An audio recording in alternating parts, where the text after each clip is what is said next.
우리가 예루살렘 교회가 이제 박해를 받아 가지고 그게 오히려 전화위복이 되었다. 제가 말씀을 드렸죠. 지지난주에 말씀드렸습니다. 전화위복이 돼서 사마리아에까지 복음이 전파된 겁니다. 그래서 사마리아에 큰 기쁨이 있었다. 이렇게 성경은 말하고 있어요. 그러니까 아주 뭐가 일이 잘 되는 것 같습니다. 부흥하는 것 같습니다. 그러나 사탄은 그냥 내버려 두지 않습니다. 사탄은 그렇죠? 우는 사자와 같이 삼킬자를 찾아 그렇게 오늘도 막 찾아 헤매는 거죠. 사탄은 결코 쉬지 않아요. 마귀는 결코 포기하지 않습니다. 그 방해 공작을 그렇게 하는 것이죠. 그러니까 우리도 은혜 받기 전에 사탄의 시험이 있습니다. 어떻게 보면 우리가 이 예배 때도 은혜 받기 위해서 오는데 꼭 주일에 사탄이 방해를 해가지고 뭐 부부싸움이 일어날 수도 있고 뭐가 티날 그래가지고 은혜 못 받게 하는 이게 꼭 있어요. 그래서 우리가 항상 선줄로 생각하거든 넘어질까 조심하라. 왜냐? 사탄은 항상 우리를 늘 방해합니다. 그걸 우리가 염두에 두고서 그렇게 우리가 항상 늘 깨어 있어야 되는 거죠. 이 사마리아 성에 복음이 전파되는데 사탄이 또 그걸 갖다가 그 은혜가 충만하게 받는 그 꼴을 못 보고 또 방해 공작을 하는데 뭐냐면은 악한 영을 가라지를 심어두는 거예요. 그래서 이 복음서에 보면은 그 알곡만 있으면 얼마나 좋습니까? 근데 이 악한 자가 시기하고 질투해가지고 그 밭에 가라지를 심어둔다 그죠. 그래서 이 사마리아에도 일종의 가라지가 마귀가 가라지를 심었는데 그게 마술사 시몬이에요. 어, 우리가 교회 내부에 가라지가 심겨져 있을 수가 있습니다. 그래서 교회가 부흥하는 것을 복음이 확장되는 것을 이렇게 막 방해하는 것이죠. 이 사마리아에서 복음을 받아들였던 사람 중에 마술사 시몬이 있었는데 그는 믿었습니다. 그리고 심지어 세례까지 받았습니다. 그러나 그의 믿음은 참된 믿음이라고 보기 어렵죠. 그가 하는 행동을 보면 오늘 그가 하는 행동을 제가 말씀을 드릴 텐데 그가 하는 행동을 보면 참된 믿음이라고 할 수가 참 없는 것 같습니다. 그리고 오히려 악한 영에 사로잡혀 있는 그런 모습을 봅니다. 그래서 그의 모습 속에서 악한 영이 어떻게 일하는지, 악한 영이 어떻게 역사하는지 세 가지의 원리를 우리가 한번 생각해 보고자 합니다. 그래서 내가 지금 악한 영의 공격을 받고 있거나 여기 있는 모든 분들, 저를 포함해서 모든 분들은 다 악한 영들이 그냥 놔두지 않아요. 항상 공격합니다. 그래서 오늘 그 마술사 시몬의 그 행동을 통해서 우리가 악한 영이 이렇게 공격하는구나. 이 원리를 알고 내가 지금 악한 영의 공격을 받고 있구나. 이걸 어떻게 해야 될까요? 우리가 분별해서 우리가 싸워야겠죠. 주님을 의지해야겠죠. 자, 그 악한 영이 어떻게 역사하는지 첫 번째, 진리의 말씀보다 눈에 보이는 현상에 집착하게 합니다. 눈에 보이는 현상에 집착하게 만들어요. 그래서 오늘 마술사 시몬은 이 왜 그 빌립을 그렇게 막 따라다녔냐면 빌립이 전하는 말씀에 감화 감동을 받아서 내면의 감동을 받아서 따라다니는 게 아니라 빌립이 막 귀신을 내쫓고 병을 고치고 막 기적을 베푸니까 눈에 보이는 현상이 좋아서 그래서 따라다닌 거예요. 그래서 믿은 거예요. 그러니까 말씀을 믿은 것이 아니라 현상, 현상에 집착하고 현상에 집중한 것이죠. 그것이 바로 악한 영이 역사하는 것입니다. 여기 오늘 성경 말씀을 한번 보면은 이렇게 돼 있어요. 어 12절에 보면은 빌립이 하나님의 나라와 및 예수 그리스도의 이름에 관하여 전도함을 그들이 믿고 남녀가 다 세례를 받으니 그러니까 사마리아 사람들이 전도함을 즉 도를 전하는 것, 말씀을 전하는 것을 믿고 남녀가 다 세례를 받았다고 했는데 그런데 빌립은 말씀을 듣고 믿었다고 하지 않아요. 빌립은 자 13절 빌립이 아니라 시몬 13절 보면 시몬도 믿고 세례를 받은 후에 전심으로 빌립을 따라다니며 그 다음에 그 나타나는 표적과 큰 능력을 보고 놀라니라. 그렇죠? 그러니까 말씀을 듣고 믿었다기보다는 무엇 때문에 그 따라다니는 나타나는 표적과 큰 능력을 보고 놀라워서 그것 때문에 막 빌립을 따라다니고 그러니까 눈에 보이는 현상에 더 집중하는 거예요. 말씀에 집중하는 것이 아니라 물론 기적이 중요합니다.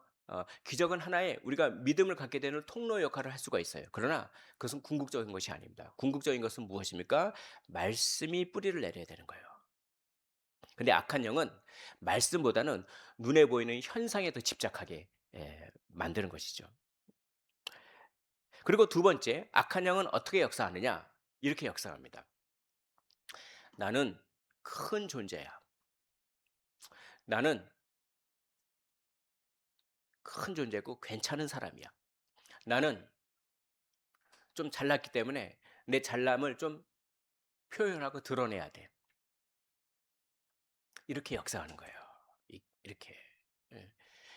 내가 다른 사람들에게 인정받고 다른 사람에게 좋게 보이는 것은 나쁜 게 아닙니다. 인정받으시고 칭찬받으시기를 주의 이름으로 축복합니다. 그런데 내면의 아름다움을 통해서 자연스럽게 그것이 삶으로 나와서 다른 사람들이 칭찬해 주는 건 좋은데, 칭찬을 의도하고 뭡니까? 그를, 그쵸? 행동하는 거는 그는 안 되는 것이죠. 외식이 될 수가 있는 것이죠. 오늘 보겠습니다. 마술사 시몬이 자기를 어떻게 생각했는지 구절을 한번 보겠습니다. 구절을 우리 한 목소리로 한번 읽어볼까요? 구절을 보면 이렇게 되어 있습니다. 함께 읽겠습니다. 시작. 그 성에 시몬이라는 사람이 전부터 있어 마술을 행하여 사마리아 백성을 놀라게 하며 자칭 큰 자라 하니. 그러니까 마술을 막 부렸던 것 같아요. 마술을 막 부리니까 사람들이 놀라니까 자기가 자칭으로 나는 큰 자야 막 그렇게 하고, 그러니까 자기가 큰 자라고 하는 것을 그렇게 다른 사람들이 이렇게 자기를 큰 자라고 불러주는 걸 그렇게 좋아했던 것 같아요. 그게 악한 영이죠. 여기 에, 10절 보면 이렇게 되어 있습니다. 낮은 사람부터 높은 사람까지 다 따르며 마술사 시몬을 빌립이 오기 전까지 따랐다는 것입니다. 이르되 이 사람은 크다 일컬는 하나님의 능력이다. 마술을 막 보이니까 막 사람들이 크다 크다 해주니까 그게 좋아가지고, 그러니까 뭡니까? 악한 영은 이렇게 역사해요. 네가 잘났으니까 그 잘난 것을 다른 사람에게 나타내 보여라. 이생의 자랑이죠. 그래서 이 세상의 영은 뭡니까? 육신의 영과 육신의 에, 에, 육신의 정욕과 안목의 정욕, 안목이죠. 보이는 거에 집중하는 거, 보이는 거. 그리고 또 뭡니까? 이생의 자랑이죠. 이생의 자랑. 이게 딱 맞잖아요. 보이는 현상에 집중하게 하고 이생의 자랑. 내가 큰 자라고 하는 것. 내가 사람들에게 좋게 보이게 하려고 하는 이것이 바로 우리 마음 속에 이런 마음들이 좀 막 부풀어 오를 때 영적인 공격을 받는 것입니다. 그것이. 또 한 가지가 있습니다. 그 악한 영은 어떻게 역사하냐? 이것은 오해하게 만듭니다. 하나님을 오해하고 사람을 오해하게 만들어요. 악한 영은 항상 오해하게 만듭니다. 이걸 조심해야 돼요. 오늘 이 마술사 시몬은 성령님을 오해했어요. 여기 한번 보겠습니다. 자, 18절 보면 시몬이 사도들의 안수로 성령 받는 것을 보고 돈을 들여. 자, 사도들이 안수하니까 막 방언도 터지고 예언도 터지고 막 그랬던 것 같아요. 그러니까 와 놀래서 19절에 이르되 이 권능을 내게도 주어 누구든지 내가 안수하는 사람은 성령을 받게 하여 주소서라고 하면서 내가 돈을 좀 드릴 테니까 이 권능을 나한테 주옵소서. 이건 뭡니까? 성령을 오해했죠. 성령은 돈 주고 사고 팔 수 있는 그런 분이 아닌 거죠. 근데 마치 성령을 돈 주고 사고 팔 수 있는 어떤 마술 비법 정도로만 알고 있는 거예요. 그렇게 하나님을 오해했습니다. 이것을 우리가 좀 더 확장을 해보겠습니다. 하나님을 오해할 뿐만 아니라 악한 영은 사람도 오해하게 만들어요. 항상 악한 영은 오해의 영입니다. 이게 아주 핵심이에요. 근데 여러분, 오해가 쌓이면 무엇이 생깁니까? 오해가 쌓이면 미움이 생겨요. 이해가 쌓이면 무엇이 생깁니까? 이해가 쌓이면 사랑이 생겨요. 내가 어떤 사람을 자꾸 오해하려고 그러고 하나님을 자꾸 오해하려고 하나님을 도구화한단 말이죠. 나의 이익을 위해서 하나님을 자꾸 도구로 사용한단 말이죠. 성령을 도구로 사용하는 거죠. 나의 어떠함을 위한. 오히려 내가 성령의 도구가 돼야 되는데 성령을 오해한 거죠. 마찬가지로 사람도 오해한 겁니다. 내가 그 사람을 사랑하고 내가 그 사람을 섬겨야 되는데, 그렇죠? 나의 안전과 나의 편안함과 나의 이익과 나의 권력과 나의 어떠함을 위하여 그 사람을 도구로 생각하는 겁니다. 사람을 오해하는 것입니다. 하나님의 형상입니다. 모든 사람은 하나님의 형상으로서 그 자체로 존중받아야 될 그런 존귀한 존재입니다. 근데 그 사람을 도구화하는 거죠. 그리고 오해합니다. 오해가 쌓여서 이렇게 미워하고 낙심하고 시기하고 질투하고, 그래서 공동체가 뭡니까? 갈등에 일으키고 분열되고 가정이 깨어지고 교회도 깨어지고 하나님으로부터 멀어지고, 게다 뭡니까? 오해의 영. 자, 그러므로 오늘 그 마술사 시몬이 했던 세 가지 말씀, 본질을 추구하지 않고 내면의 변화와 본질, 그 말씀을 추구하지 않고 눈에 보이는 현상만을 추구했던. 두 번째, 나는 큰 자다, 내가 사람에게 좋게 보이려고 하는 그런 마음. 세 번째, 오해의 영. 이 세 가지, 이 세 가지는 악한 영의 역사하는 원리입니다. 내가 억울하죠. 억울해요. 내가 피해받았죠. 물론 억울할 수가 있습니다. 그런데 악한 영은 거기서 한 단계 더 나아갑니다. 내가 억울하니까 그 사람이 이렇게 했을 거야. 내가 억울하니까 어? 나는 그 사람에게 이렇게 해야 돼요. 이렇게 오해가 펼쳐집니다. 우리가 억울할 수 있고 우리가 피해를 볼 수 있습니다. 그럴 때 우리는 어떻게 해야 될까요? 그 억울함과 우리가 본 피해가 죄가 되지 않도록 하시기를 주의 이름으로 축복합니다. 그래서 뭡니까? 하나님을 바라보는 거예요. 이 마귀가 어떻게 속이고 어떻게 오해하게 만드냐면 상상력을 이용합니다. 이 말씀을 한번 새겨 들어주시길 바랍니다. 이 세상 철학자들도요, 상상력을 중요하게 생각했어요. 그래서 칸트라고 하는 철학자는 아주 철학자 중에 굉장히 유명한 사람이죠. 이 칸트 하면 아주 철학계의 대부죠. 이 칸트는 순수 이성 비판이라고 하는 그런 책에서 인간의 상상력을 중요하게 생각했어요. 그러니까 우리가 어떤 눈에 보이고 코로 냄새 맡고 귀로 듣고 뭐 손으로 만지고, 그래서 우리의 감각을 통해서 우리 뭔가 들어오면 우리 머릿속에서는 상상력이 생긴답니다. 그래서 그 상상력이 우리가 눈에 보이고 그리고 머리 뭐 만지고 코로 냄새 맡고 이 감각작용으로 얻은 그런 일종의 데이터를 상상력을 통해서 판단하게 됩니다. 그리고 판단을 통해서 뭔가를 결정한다. 이렇게 세상 철학자들도 상상력이 중요하다고 얘기했어요. 그런데 세상 철학자들뿐만 아니라 청교도 신학자들도 상상력을 중요하게 생각했습니다. 상상력. 그래서 이런 말을 합니다. 마귀는 허영심을 이용한다라고 합니다. 허영심에 사로잡히지 않으시기를 주의 이름으로 축복합니다. 우리가 그 상상력 그 자리에 마귀가 역사하는 거예요. 그래서 저 사람이 이렇게 했겠군, 누가 또 이렇게 했겠거니, 뭐 이렇게 밤새 잠 못 이뤄. 그런 상상력 때문에. 제 얘기가 아니라 존 오웬의 얘기를 말씀드린 겁니다. 그 허영심에서 우리가 벗어나야 돼요. 오해의 영에서부터 벗어나야 돼요. 뭔가 이 헛된 상상력으로 말미암아 서운함에 서운함이 쌓이고 억울함에 억울함이 쌓이며 낙심에 낙심이 쌓이고 걱정에 걱정이 쌓이고 분노에 분노가 쌓일 때, 그때 우리는 내가 지금 영적인 공격을 받고 있구나라고 생각해야 됩니다. 오해의 영이기 때문에 그렇습니다. 오해의 영이죠. 그럼 우리는 어떻게 근데 이걸 제가 한번 정리하겠습니다. 그러니까 세 가지죠. 어 이 예 보이는 현상에 집중하게 하고, 또 그 자기를 드러내려고 하고, 또 오해하는 그 영. 요 세 가지죠. 이 세 가지. 이 세 가지는 아주 밀접하게 연결되어 있습니다. 자, 바로 뭐냐면 누가 잘 오해를 하느냐? 누가 잘 오해를 하느냐? 바로 나를 드러내려고 하는 욕망이 강한 사람이 잘 오해합니다.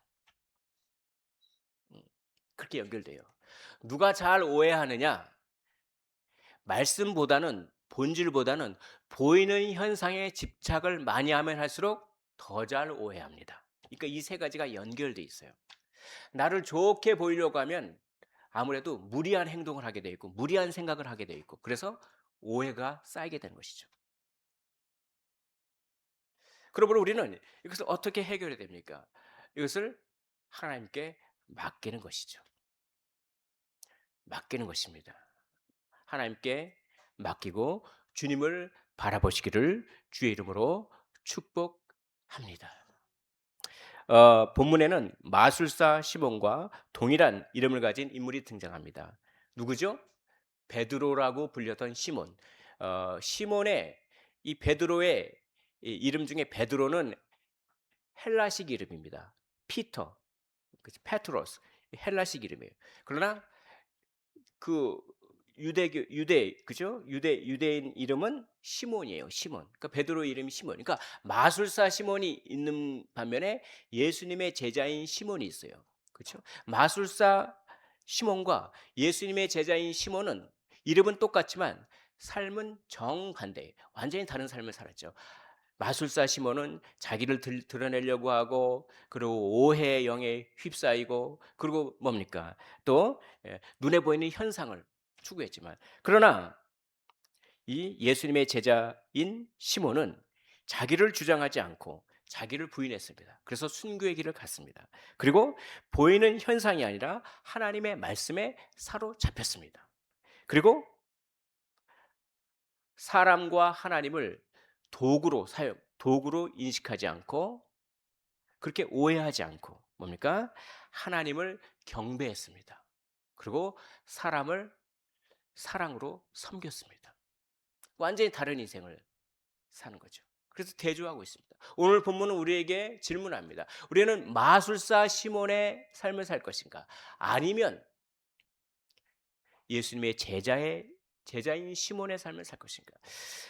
이 말씀을 준비하면서 우리 하나님께서 저에게 마술사가 되지 말라고 그렇게 얘기를 하시더라고요. 마술사가. 아니, 일주일 동안, 아니 이 본문은 2주, 지난주에 선교사님 와서 설교를 하셨기 때문에 2주 동안 제가 이 말씀을 가지고 어떻게 설교할까요? 라고 질문을 하면 다른 말씀을 하나도 안 하시고 마술사가 되지 말고 마술 좀 부리지 말라라고 이 말씀만 계속하는 거예요.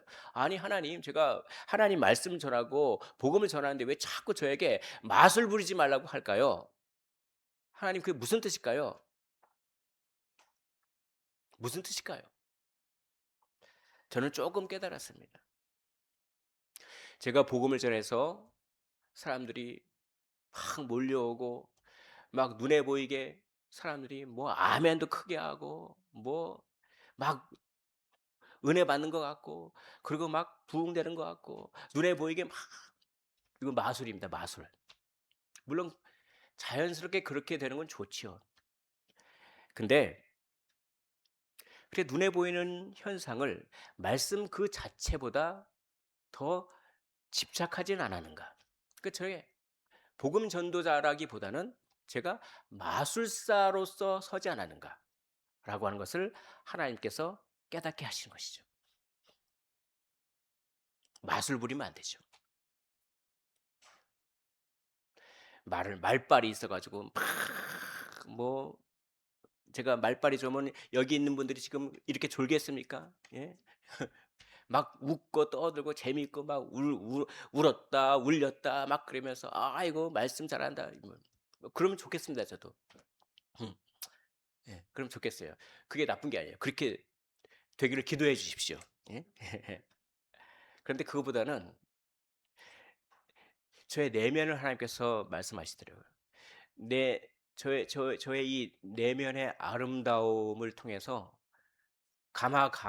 가마력이 전달되었는가. 이게요. 그러니까 저는 이때까지 개척해 놓고 마술 부리려고만 했던 겁니다. 마술 부리려고. 조금 어눌해도 말발이 좀 없어도 아 내 내면에 말씀이 심겨져서 내 내면에 예 그것 때문에 자연스럽게 정말 성도 한 분 한 분을 따뜻하게 대하고 위선이 아니라 직업이 아니라 진짜 직업적으로 신방하고 직업적으로 사랑하는 것이 아니라 진짜 배기로 그 마술 부리지 말라는 거예요. 그래서 제가 이거였구나. 2주 동안 하나님께서 저보고 다른 말씀 안 하시고 "마술 부리지 말라." 그래서 저는 부족하지만 이것을 이렇게 그대로 저에게 주신 말씀을 이렇게 선포합니다. 그러면서 동시에 저에게도 이런 마음이 들었기 때문에 우리 공동체에게도 하나님께서 저를 통해서 하시는 것 같아요. 우리도 마술 부리지 말고 눈에 보이는 것 추구하지 말고 그쵸? 우리 내면이 예수님 닮기를 원합니다. 예수님이 내면을 닮을 때 자연스럽게 열매가 드러나게 되는 것이죠. 그래서 우리 한국 교회 마술사들이 참 많아지는 것이 아니라 마술사들은 다 죽고 마술사 시몬은 다 죽고 자기를 부인하고 자기 십자가를 지고 주님을 따랐던 예수님의 제자인 시몬들로 우리 한국 교회가 넘쳐나고 우리 교회가 참 넘쳐나기를 주의 이름으로 축복합니다.